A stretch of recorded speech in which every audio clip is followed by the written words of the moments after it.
నమస్తే, తెలుగు రాజ్యంకి స్వాగతం. నేను మీ సంధ్య. మొన్న పాత బస్తీలో ఒక స్కూల్కి సంబంధించి ఒక హిందూ విద్యార్థి బుక్లో కల్మా చదవడము, నమాజ్కి సంబంధించి ఆ హోంవర్క్ డేటాలో రాశారు. అది రిపీట్ అవ్వడంతో పేరెంట్స్ వెళ్ళి స్కూల్ దగ్గర గొడవ చేయడం జరిగింది. ఈ నేపథ్యంలో బీజేపీ వస్తే స్కూల్లో ప్రతి ఒక్క విద్యార్థికి బొట్టు కంపల్సరీ చేస్తాము, బ్యాంగిల్స్ కంపల్సరీ చేస్తాము అంటూ కొందరు నేతలు చేసిన కామెంట్స్ ఇప్పుడు పెద్ద చర్చనీయాంశంగా మారింది. అంటే ఎడ్యుకేషన్ క్వాలిటీ గురించి మాట్లాడకుండా ఈ అంశాలను తెర మీద తీసుకురావడం ఏంటి అంటూ చర్చ జరుగుతోంది. ఏం జరుగుతుంది తెలుసుకునే ప్రయత్నం చేద్దాం. సామాజిక ఉద్యమకారు చలసాని శ్రీనివాస్ గారు మనతో ఉన్నారు. ఆయన మాటల్లో. శ్రీనివాస్ గారు నమస్తే అండి. ఈ మధ్యకాలంలో మీరు చూస్తున్నదే మతాలకు సంబంధించి, కులాలకు సంబంధించి ఏ రకంగా చర్చ జరుగుతుంది అనేది, అది స్కూళ్ళకు కూడా తీసుకెళ్లడము బాధాకరమైన విషయము. మొన్న అంటే పాత బస్తీలో జరిగిన ఇన్సిడెంట్, కేంద్ర మంత్రి కూడా కిషన్ రెడ్డి గారు స్పందించారు, విచారణ చేయాలని చెప్పారు. ఒక హిందూ కుటుంబంలో కల్మా చదవాలి, నమాజ్కి సంబంధించి హోంవర్క్ రాశారు అన్నది, ఆ బేస్ మీద ఇది కంపల్సరీ చేస్తాము అంటూ కామెంట్స్ రావడం ఏముంటాయి? మన దేశంలో కావాల్సింది అందరికీ సమానమైన నాణ్యమైన ఉచిత విద్య. ప్రభుత్వం మొట్టమొదటిది మేము డిమాండ్ చేస్తున్నాం జగాల నుంచి, దశాబ్దాల నుంచి నా డిమాండ్. అరణ్య ఘోష అనుకోండి, ఏమనుకోండి, సింగిల్ పాయింట్ అనేది ఈ విషయంలో చాలా స్పష్టంగా ఉన్నాను. కనీసం ప్రాథమిక స్థాయి వరకు అసలు విద్యాలయాలు విద్యా వ్యాపారాన్ని బంద్ చేయాలి.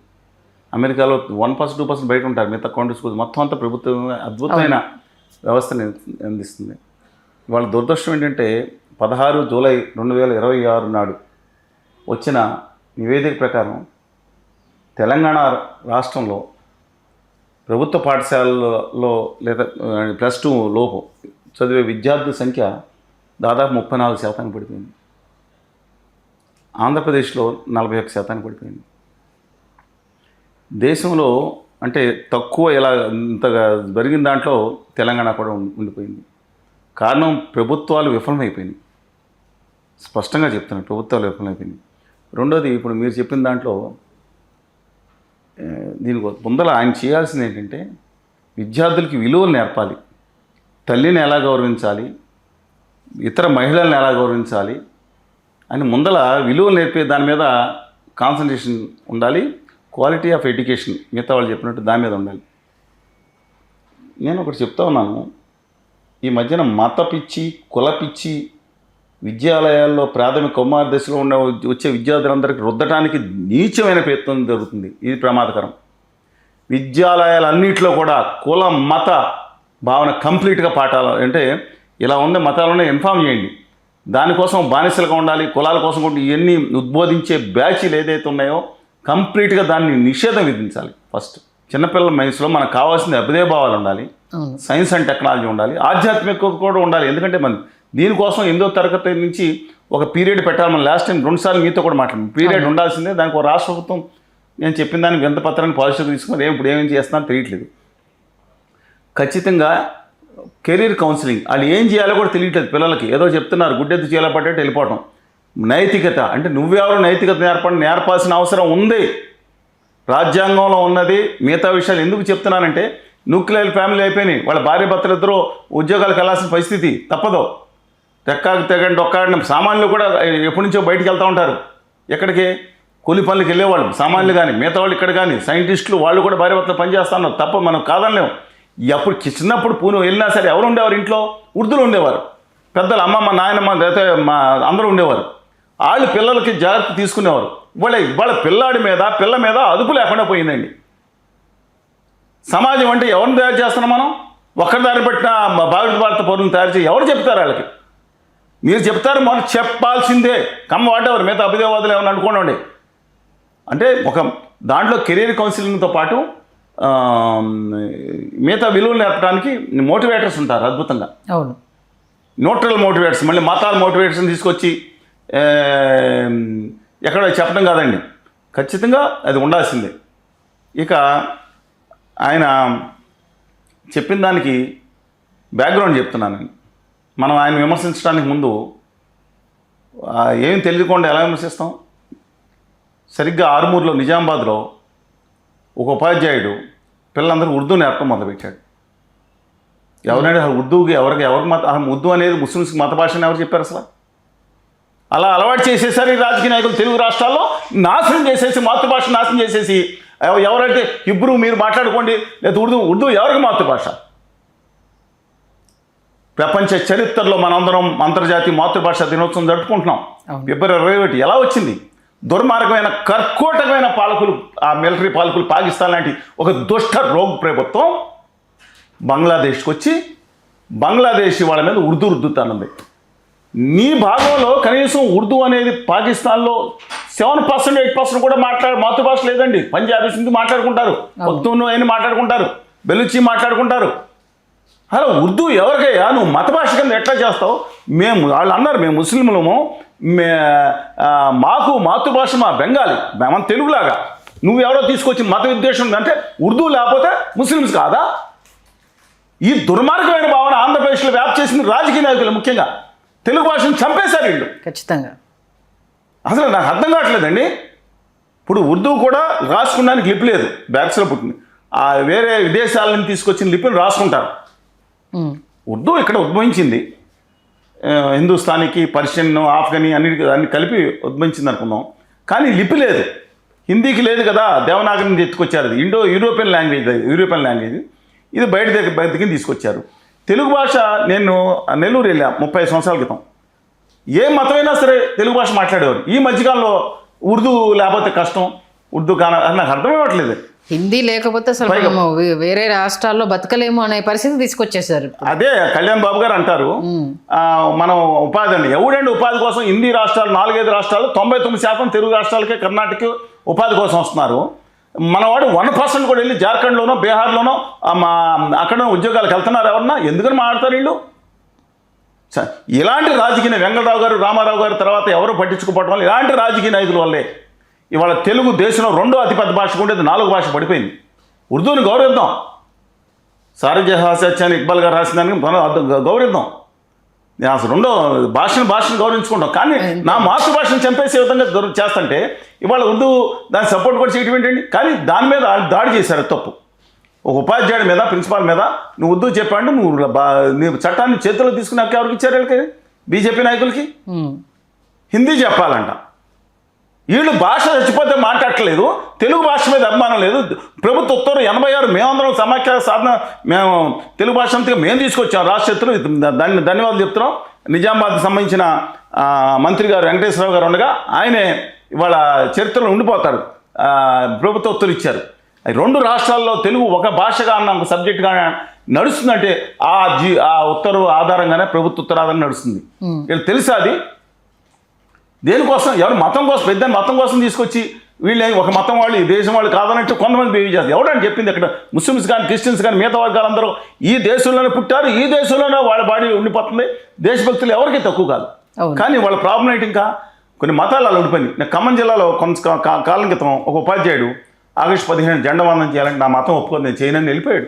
తప్పు కదా, ఖండించాలి కదా మత పెద్దలందరూ. నువ్వు ఇక్కడ ఉంటూ అసలు ఇక్కడ ఉండి కాదు, ఏ దేశంలోనా ఆ దేశ జాతీయ పథకం ఎలాగన్నా గౌరవించాల్సిన కనీస బాధ్యతను విస్మరించి రాజకీయ నాయకులు ఎలా మాట్లాడతారు? అంటే బీజేపీకి ఏం కాపీరైట్ లేకపోవచ్చు, ఇంకో కాపీరైట్. నేను అడుగుతున్నాను, నువ్వు చిన్న చర్య తీసుకున్నా. అవునండి, మన దేశ సర్వసత్తా గణతంత్ర రాజ్యం దాన్ని ఉండాలి, సెక్యులర్ రాజ్యం కూడా. సరే, కమింగ్ బ్యాక్ టు పాయింట్ అండి. ఇవాళ అలా చేసినప్పుడు ఒక స్కూల్లో ఇందాక మీరు మాట్లాడిన ఓడి సీట్లు తిన్నప్పుడు బండి సంజయ్ గారు స్పందించారు. ఆయన స్పందించడం, ఆయన అన్న మాటలతో కొన్నిటితో ఏకీపిస్తున్నాను. ఆ స్కూల్స్ మీద ఖచ్చితమైన చర్యలు తీసుకోవాల్సింది. అలాగే హిందూ మతం తర్వాత క్రిస్టియన్ పెంతకోస్తు లేకపోతే మద్రాసాలు కొంతమంది స్కూల్స్ పెట్టుకుని వాళ్ళకి ఏం కావాలో పూజారులని, 2 స్కూల్స్ ఉన్నాయి, లేకపోతే మౌల్వీలని మద్రాసాలో తయారు చేసుకోమనండి. అలా పాస్టర్స్ నన్స్ని మిగతా స్కూల్స్ పెట్టి, కానీ మద్రాసాలు పెట్టి ఇంకొక మత సంస్థలు, హిందూ మత సంస్థలు లేదా ఇంకో మత సంస్థలు పెట్టి కేవలం మా గ్రంథాల ప్రకారమే చదువు చెప్తామంటే వాళ్ళని సైన్స్కి దూరం చేస్తున్నారు. చాలా ప్రమాదకరం. ఇండియాలో ప్రైమరీ ఎడ్యుకేషన్ మొత్తం ప్రభుత్వం తీసుకోవాల్సిందే. అందరికీ ఉచిత సమానమైన విద్య ఇవ్వాల్సిందే. బయట విద్యను వ్యాపారం చేసుకుంటే దొబ్బుతున్నారు. 2 లక్షలు 3 లక్షలు దాని గురించి మాట్లాడరేంటండి వీళ్ళు నాయకులు? చిన్నపిల్లల నుంచి ఇబ్బంది పడతా ఉంటే వాళ్ళ మీద చిన్నపిల్లల తల్లిదండ్రులు ఇంటర్వ్యూ కోసం చేస్తున్నారండి. ఎందుకు ఇవ్వలేదు? ఈ బాధ్యత ఎందుకు తప్పుకుంటుంది? ప్రభుత్వాలు తప్పుకోని. ఇవాళ బండి సంజయ్ గారు కేంద్రంలో హోంశాఖ సహాయ మంత్రి, పెట్టమనండి రూలు. ఖచ్చితంగా నేను మీ అభ్యర్థిస్తున్నాను, మీకు ధైర్యం ఉంటే ఈ వ్యాపార వ్యవస్థను రద్దు చేయండి. దుర్మార్గంగా చిన్న పిల్లల మధ్యన విభేదాలు తీసుకొచ్చేటట్టు ఆడుకుంటున్నారు. సమానమైన అందరికీ టెక్నాలజీ పరంగా అందరికీ సమానమైన అవకాశాలు, అందరికీ చక్కటి నాణ్యమైన ఉచిత విద్య ఇవ్వండి. ఒకరికొకరు ఇది రాదు, ఒకటి చదువుకుంటున్నాం సీఎం గారి కొడుకు లేదా ఇంకోటి సామాన్యం నేను చెప్తున్నాను. సామాన్యంగా మేము ప్రభుత్వ పాఠశాల చదువుకున్నామండి.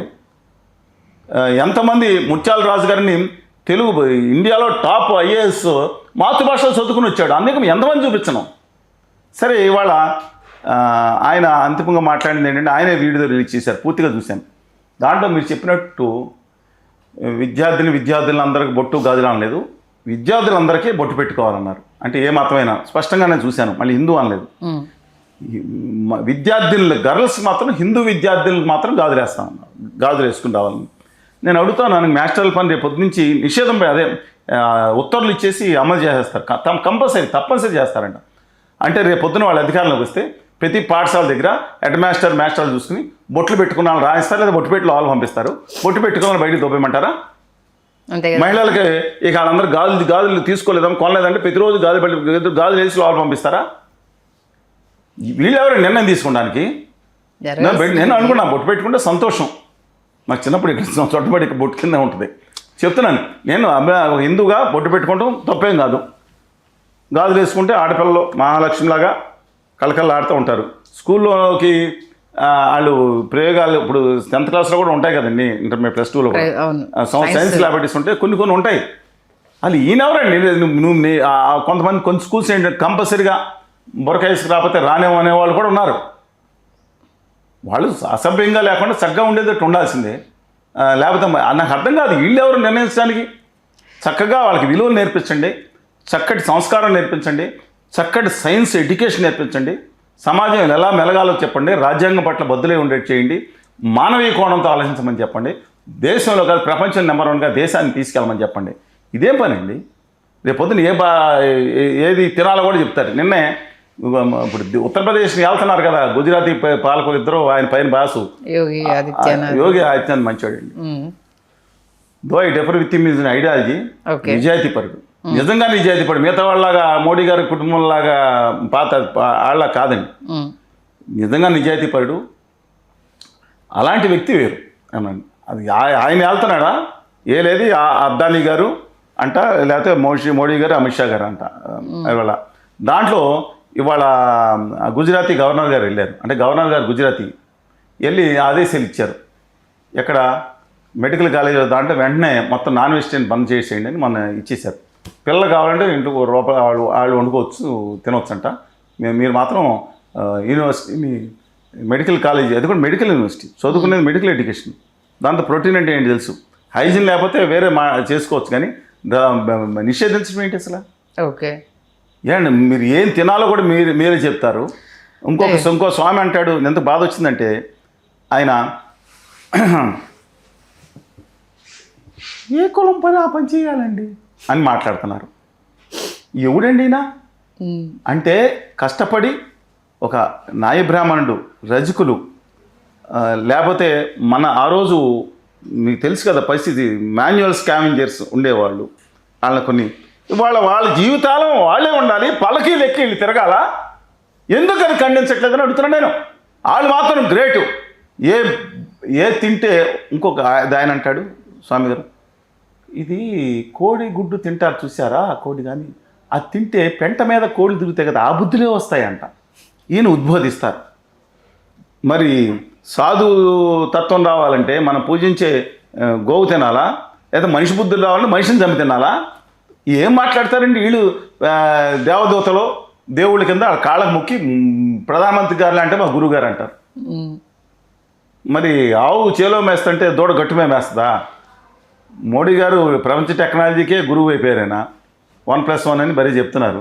ఈయన ఇప్పుడు దయచేసి బండి సంజయ్ గారు చెప్పే దాంట్లో ఎగిపిస్తూ ఇలా మతం ఆధారితంగా మిగతా వాళ్ళని చేయొద్దు. అలా ఏ మతం నాన్న హిందూ స్కూల్స్ పెట్టాం, ఖచ్చితంగా సరస్వతి స్తోత్రం రాసుకున్న ప్రతిరోజు అని చెప్పి ఇస్లాం స్టూడెంట్స్కి లేకపోతే క్రిస్టియన్ స్టూడెంట్స్కి అది కూడా రాకూడదు. అసలు క్రిస్టియన్ కూడా రాకూడదు. అలా పెడతాం తప్పు అంటాను. మత ప్రసక్తి కానీ కుల ప్రసక్తి లేని ఒక అద్భుతమైన వ్యవస్థ వాళ్ళు రావాలి. దేశంలో ఉచితంగా అందరికీ సమానం, డబ్బు ఉన్నాడు లేనాడు అందరూ కూడా ఒకే చోట ఒకే పాఠశాలలో ఒకే ఏకరూప దుస్తులు వచ్చింది కాబట్టి అక్కడ చదువుకునే రోజు వచ్చినప్పుడే ఇండియా అభివృద్ధి పదంలోకి వెళ్తుంది. ఆ దిక్కుమాల సన్నాసి చైనాని 10 లక్షల కోట్ల విలువైన విదేశీ మారక ద్రవ్యాన్ని ఇవాళ చైనాకి మనం సమర్పించుకుంటాం. ఇంతకుముందు మోడీ గారు వచ్చినప్పుడు 2 లక్షల కోట్లే. ఆత్మ నిర్భర్ భారత్ పెట్టారు, మేక్ ఇన్ ఇండియా పెట్టారు, 10 లక్షల కోట్లు అయిపోయింది. దాన్ని జయించాలంటే టెక్నాలజీ పరంగా ప్రజల్లో చిన్నప్పటి నుంచి అవగాహన పెరగాలి. వృత్తి విద్య మీద కాన్సన్ట్రేషన్ కూడా చేయాలి. ఇది చదివే ఎక్కడ ప్రతి ఒక్కళ్ళు కూడా డబ్బాలు కొట్టేద్దాం, అదే కంప్యూటర్ కొట్టేద్దాం. వృత్తి విద్య కనీసం బల్బు మార్చడం తెలియట్లేదు. కనీసం ఏం చేయాలో కూడా కనీసం సైన్స్ మీతో కూడా చెప్పడా, అది కూడా ఖచ్చితంగా వృత్తి విద్యలో భాగంగా ఉండాలని కోరుకుంటున్నాను. నిజంగా మీతో పాటు ఇలా ఆలోచించే వాళ్ళు కలిసి నడవాలి. మీరు చేస్తున్న ఈ పాటి పనులకి కొంతలో కొంత అంటే చేయూతను అందిస్తే మీరు అనుకున్న ఆ ఉద్యమం పెద్ద ఎత్తున వెళ్తుంది. బట్ అలాంటిది ఎందుకంటే ఇప్పుడు మీలాంటి వాళ్ళని అంటే వేళ్ళమే లెక్క పెట్టచ్చు సార్. తిడతారండి ఇప్పుడు నేను మాట్లాడానుకోండి, ఎటో ఒకటి ఉండాలి. నువ్వు హిందువుల వైపు తీవ్రంగా ఉండాలి, లేదా ముస్లింల తీవ్రంగా ఏదో ఉండాలి సార్ అలా అనేది వాళ్ళు. నేను స్వతంత్ర వ్యక్తిత్వంతో ముందర మతములన్నీ మాసిపోవును, జ్ఞానం ఒక్కటే నిలిచి వెలుగు అన్నాడు కవి. అంతే కదా. అలాగా ఫ్యూచర్ అంతా కూడా అదే. అందుకని వాళ్ళు తిట్టుకుంటారు, ఏదో సైడ్ ఉంటే బలం వస్తుందని. అక్కర్లేదు, నిజాన్ని నిర్భయంగా చెప్పగలగాలి. ఖచ్చితంగా మీరు అన్న విధంగా ప్రభుత్వాలు కూడా మారాలి. ఆ మార్పు దిశగా అడుగులని మనస్ఫూర్తిగా కోరుకుందాం sir. Thank you so much. Hello, Telugu రాజ్యం ఛానల్ చూస్తున్నారా? సామాజిక రాజకీయ జీవన చిత్రణే తెలుగు రాజ్యం. అతిశయోక్తులు అసత్యాలు ఉండవు. రాజకీయ కోణం కాదు, ప్రజా కోణమే కొలబద్ద. తెలుగు రాజ్యం వీక్షణ మీ ఉత్తమ అభిరుచికి నిదర్శనం.